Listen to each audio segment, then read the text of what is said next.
This week's news is brought to you by the Appleton Podcast Co-op. Enjoy.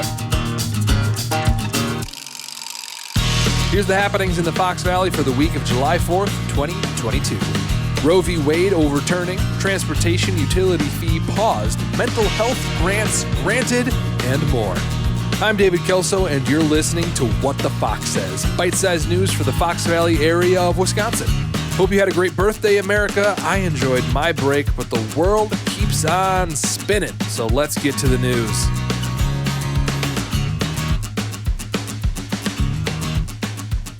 With Roe Vs Wade overturned by the Supreme Court, it's in the hands of each state now to decide on what happens with abortions.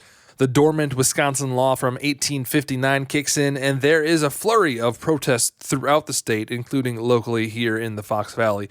Wisconsin Republican lawmakers rejected the abortion ban appeal, speeding through a special session of the Senate in just 14 seconds. Democrats are adamant about fighting for new legislation to protect abortion access, and Democratic Attorney General Josh Kaul says he won't persecute any doctors for the 1859 law. The city of Appleton has been working on a transportation utility fee to replace the annual wheel tax for repair costs of roads and sidewalks.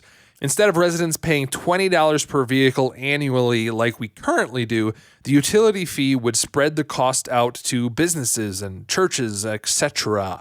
The fee is currently on pause, though, due to other cities in the state currently under litigation for similar fees. If clarity comes, they'll look to implement as early as January 2024. The Appleton Area School District has received a $40,000 grant for student mental health services.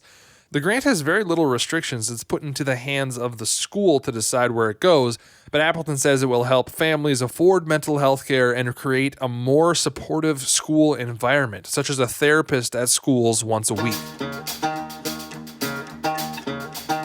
The Manitowoc Maritime Museum introduces a life-size battleship game for patrons of their pub, and now that's exactly what the article said. And by life-size, I think they just mean giant. If you really want life-size battleship, join the Navy. Owners of the popular authentic Mexican restaurant Fast Taco dream of taking their restaurant nationwide. Brothers Armando and Jesus Cruz want to be the next McDonald's. With the way their trailers are popping up all over the valley, they're on their way. The trailers kind of sketched me out, and I wasn't actually sure if the food would be good, but I've only heard great things about their burritos.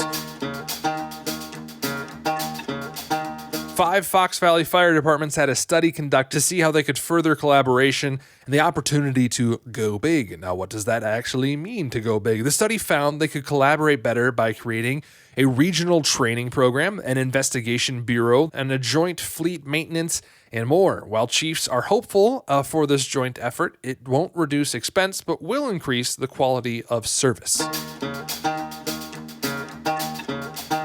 Menasha Corp has lost their biggest fans. Just kidding. They just removed their wind turbines along I-41 because the local company that manufactured them no longer exists, and so there aren't any suitable maintenance parts available for them, so it becomes a liability. They say the company is remained and committed to sustainability and is looking for other options. Another flood of local food joints in the valley closing their doors. River Rail Bar and Banquet Hall in Shiocton has closed their doors after 40 years.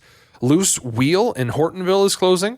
And Mim's Charcoal Grill in Menasha. Thankfully, I got a burger from Mim's before they doused all the charcoal, so it will be missed because that was a dang good burger.